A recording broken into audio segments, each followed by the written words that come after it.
Hello and welcome to another Gameplay Monday video, this one with Jax vs Vi, and instead of viewing the typical high diamond challenger master tier game, we are shifting our focus down to the lower and mid MMRs to focus on things that can be done to improve your game and also to identify mistakes that are holding you back. Now in order for this video to work, in order for the message to get across, we need to shelve our egos, you need to check the criticisms at the door of your teammates and instead focus entirely on your own jungling and map movements as well as decision making. The goal with this video is to show you why a lot of players who complain about how they should be higher and are only being held back because blah blah blah blah, that it is in fact within your control to carry these games if you instead just focus on yourself. Now to begin this game, there's a lot of things that we need to talk about. The game is a bit of a runaway, but then with the typical inability to close in the lower and mid MMRs, well, that means it gives you room to come back through a different set of skills that are still important for climbing. And so we begin with the first takes of the buffs. And you'll notice Jax has for some reason decided to go to the Raptors, and the Sivir has stolen one of the baby ones because neither Jax nor Sivir contemplated that the other one would use AoE spells.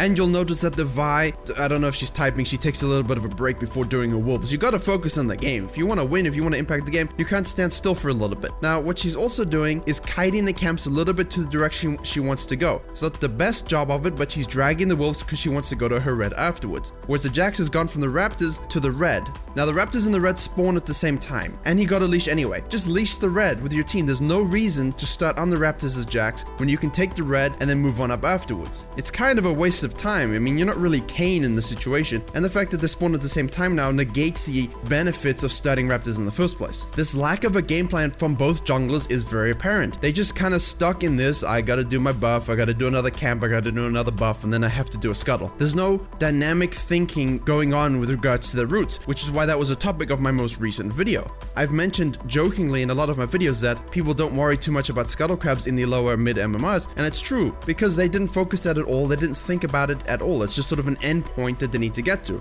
To that end, they end up converging almost hilariously without noticing each other at the blue buff and the scuttle. Vi doesn't have lane pride in the top side, but heads towards that direction anyway. Yorick and Jax collapse on her, she wastes her flash for no reason whatsoever, and she dies. Now in Vi's situation here, you definitely don't want to flash, you're dead. Save it for another time, maybe in a gank or an escaping situation that's actually useful. It's just a burn summoner here, and you're giving him an advantage that you didn't need to give him. Secondly, simply running from the situation also isn't good. You know Yorick's coming, you know Jax is there, you're most likely going to die. You made a bad play, you didn't think about your jungle route. Try and at least get the crab. Neither of you have smite, try and time it so you can get it. That's at least vision control for your team, golden experience for you so you hit level 3, and if you're quick on the trigger, which you should be, you can upgrade your Q and Q flash out of the situation, which would actually save your life. There's going to be a lot of plays in this game where the right idea is in play, but the execution is off, or maybe only 50% of the idea is there. Now, after Vi spawns, it's the right idea. Jax most likely took the scuttle, he most likely invaded her jungle. Let's go get that bottom side scuttle and then play off from there. The problem is, she didn't really have to go straight to the scuttle. If she wanted to be efficient, she should have taken that Grump, which by the way is still level 1 Grump, and then down to the scuttle. Because you know Jax isn't going to be there, you've got a little bit of time, and you also delay the next spawn of the RNG scuttles. In Jax's case, he could have also taken her Krugs, but he does lay down a nice deep ward in the Vi's jungle so that when she does roam up, he can have a collapse. In the Vi situation, she also does a good thing. She moves up after taking the scuttle and puts a ward by the Raptors. However, she has completely negated her Grump. It's a camp, it's golden experience. Jax on the top side. Maybe you want to go take his Krugs and then gank in the bottom lane. She has a lot of options here. And if she had gone Grump to scuttle to his Krugs while warding his Raptors or the entrance of it, that gives her a lot of heads up play, and she doesn't really need her top side camps. She can vertically jungle as it were. And she will most likely get off a nice gank in the bottom lane with her Q. But she did a good job of burning the Orianna's flash after her mid laner died 1v1, but then heads to the top side and shows us that she didn't actually consider that her Raptors were taken. The Jax has also been waffling this whole time, and all he's done is taken a Raptors and put a deep ward. Now that deep ward, because he has lane pride in the top lane, lets him and Yorick collapse onto the Vi, which is an excellent play. They grab a kill, he's able to steal the Krugs. But wait, he actually isn't, and that's purely because, well, you can't really afford to hang around that long if the enemy mid is going to rotate, and he should have been content to take the kill and fall back into his own blue side jungle.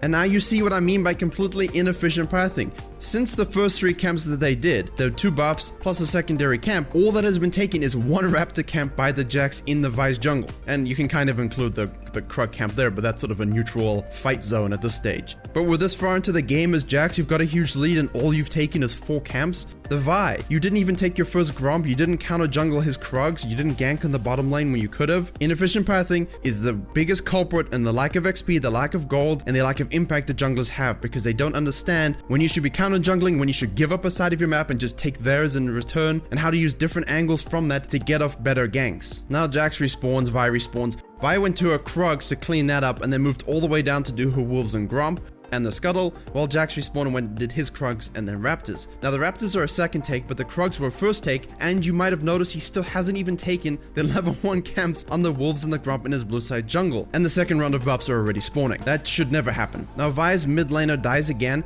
and she's so focused on holding the CS at the tower that she forgets or doesn't notice that a blue buff is spawning. You don't need to be obsessed with holding lane CS towers over anything that's kind of logical. It's good to hold the minion waves, but you also need to factor it in with the rest of your gameplay. Just simply waiting there for minion waves to crash isn't exactly how you want to be spending your time. She then goes over to her Raptor camp through the wall, takes that, takes her red, and she goes back. But her Krugs are up. So what she's done is she's leaving a camp on the map that's a second time spawn. They should be level 5 now. And then she's gonna go down to do a blue buff. In the meantime, Jax, even though he missed his early camps in the beginning, you could argue it was okay purely because he actually got those 2 kills onto Vi. Even though he was a bit greedy in the end with the Krugs and died himself, and he also waffled a lot in between the 2 times he killed Vi. I would have simply left that ward for vision information and instead taken my blue side camps, gone back, respawned, gone to my Krugs and Raptors, and then when she shows up, well, you get her bottom side camps as well. So you have more of an XP denial thing going on and knowing where she is, rather than necessarily giving away your own life and giving away your own XP just for 1 kill. Now in the meantime that Vi's done this, taken her Raptors in red, left her Krugs and gone back to base, Jax has done a full clear because of his rotations, even though it wasn't ideal, and now he can move on up and take a really nice gank against the enemy mid lane. He takes a good angle, he arrives in time, he's able to get the kill with Orianna, and now they can push the mid lane. In the meantime, Vi has gone all the way back to base after taking 2 camps. She then takes her blue and then moves up onto the mid lane. The Scuttle just spawned, she has Gromp and Wolves, so she's flanking 2v1 against a tower that has tower plating still active, and then she flash Qs, uses her ult, doesn't even get the kill on the person she ulted, and dies in a 1-for-1. And the only reason she got the 1-for-1 is because the Jax kind of stood still and auto-attacked her with his lamppost while he was taking tower aggro. The ends don't justify the means. A lot of low MMR players, silver gold, you justify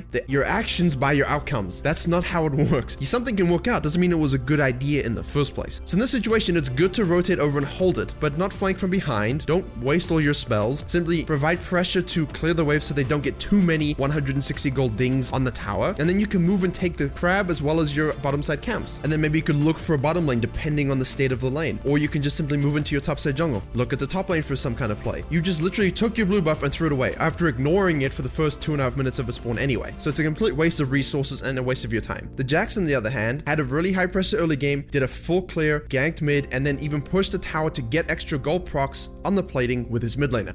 So I'm not going to repeat that. We're going to sort of cut through some notable actions in this game that determine the winner, as well as some areas for improvement for both of them. Now the enemy bot very clearly has much better vision than Vi is anticipating, but you'll see at the end that between Vi and Jax, they both put 1 control ward, and they didn't scan or have good vision scores at all. It makes a big deal as a jungler. If there are wards, you can clear them and then loop around. But if you're not going to clear them, well, you know, you're standing on wards. They see you. Nonetheless, she burns the ultimate from Sivir, which is at least something. Now Jax is at the Rift Herald, and instead of just immediately taking it with no hesitation, he sort of wonders a little bit, should he do it? Does he need a top laner? You can do the Rift Herald very easily solo. It's a solo gig. There's no need to necessarily have someone. It does go quicker, but seeing as you know the Vi's on the bottom side, you have good vision on the enemy mid, everyone's there, there's no pressure for you. Take it and get out. Now, after taking it, Vi has rotated all the way to that top side and pointlessly tries to leap over the wall, maybe to interrupt him going back, but he has the empowered Baron buff recall, so even if he did, she would never catch him. But she is able to make something out of the play, and that she gets a gank from the Yorick. But again, she goes back. She's gone back so many times this game and not bought anything of substance. She even rushed the wrong item when she was going Triforce. You don't necessarily want to go Sheen. I would probably go Phage. You want a bit of AD in your mix, you know, not the on-hit procs from Sheen. And after this gank, she goes back. When that gives Jax time to go to the mid lane, and instead of holding it and waiting for Orianna, he shoves it up. Now, when we say hold lanes, it doesn't mean automatically push it. If she's taking your wolves, it's because you're doing those kind of things. But he does make the right play. He activates his Rift Herald. He gets the mid lane down, which is the most important outer tower that you want to take because it opens up both sides of the map for vision control and rotations, if you're concerned with such things. And from that take, they can fall back and also secure the Mountain Drake, while his bot lane actually gets the outer bot tower. So the sense of urgency in this game was on the Vi to do something with the lanes, because all lanes were technically losing, and they were being pushed up. So if she was sequencing her camps correctly and maybe warding to see when Jax was on the rivers, she could have easily gotten some counter jungling done, enhanced her XP advantage, and gotten off really nicely angled ganks with her Q and ultimate. Now with all this map control and this huge gold lead, Jax's team can secure barons, they can start to push towers because Yorick has a huge lead, the bot has a huge lead. It's really not looking good. But as I said before and at the beginning, most people in mid to low MMRs don't know how to close games out, they don't know where their advantages lie, and their lack of respect to vision, team fighting, and objective focus continually means that you just feeding the enemy team kills and super minion waves upon super minion waves only gives them golds and items that they didn't actually have in the first place.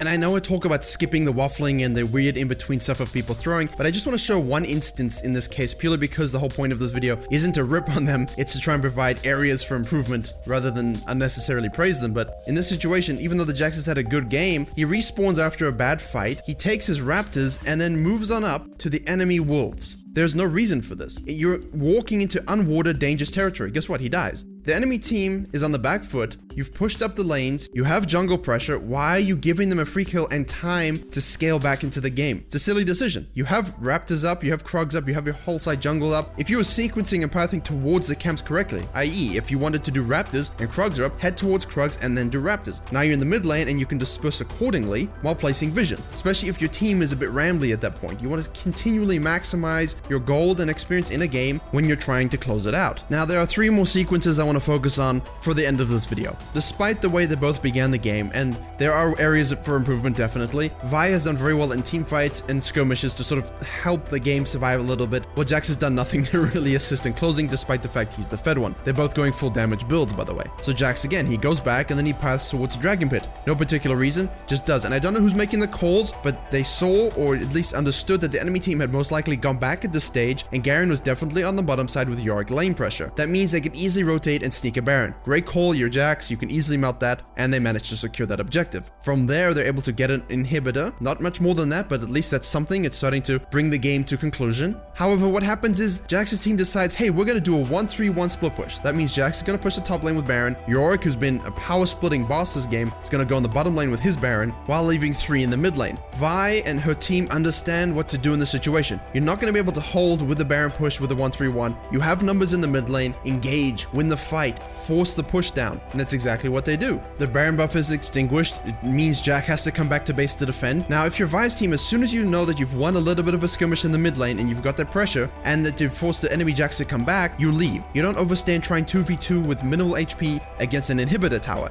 You just leave. You've got them. You've called their bluff. The pressure is off on your base. You have super minions that are going to be pushing up. You can go back and help depressurize the bottom lane where Yorick is. That gives you time to put vision in your jungle and extend that line where you don't want to cross at all, by the way. If you're behind, you don't extend beyond vision lines. You let them tilt into you because they're not going to be able to close. They're going to make mistakes, which is exactly what they've been doing, even if unintentionally. And a few minutes later, with nothing else happening really but just wandering and fluffing about, Jax's team starts up the Baron once again. And now it's time for a hero play from the Vi. Basically, the game can be made here if she can get a steal. They're not managing to get back into the game through regular play styles. Jax's team is showing a bit of restraint, if too much caution in closing it out. They're not using the split push properly. Yet Vi goes in, she grabs the steal. The Nico Veigar combo is too much to bear, and they win a fight. And because it's later in the game now, that gives you more than enough time to hard push mid with your Baron buff and close the victory. So, what you need to learn from this is, early game, lead your camps where you need to go. Clear them efficiently. Don't leave them on the map for too long. Don't path erratically. Have decision making that's decisive. Put wards down and understand that that doesn't just mean you should go and collapse and kill them. Sometimes it can mean you simply getting XP counter jungling and ganking angles down when they cannot interfere whatsoever. Focus your objectives like the Jax did. That was good. And when you're Vi, know what to do in team fights. Don't push beyond vision. And if you can make a hero play that can help you win the game, that's great. In that situation, I would say it's good to go for the steal. You don't want to go for steals in bad situations where if you lose the game. In that situation, whoever gets the Baron basically can easily end it. There are a lot of things that they can improve on, and hopefully this gave you examples of what they did wrong, and you should look in your own games to see where these mistakes are made. Even if you're getting 20 kills a game, if you're farming inefficiently and doing these mistakes, it's going to inhibit your ability to climb. Thank you very much for watching. Please like, share, and comment if you enjoyed. please consider becoming a formal member on YouTube by joining, which is just like Twitch subbing. Subscribe for more League of Legends and jungle videos coming soon, and as always, I will see you all in the next tutorial.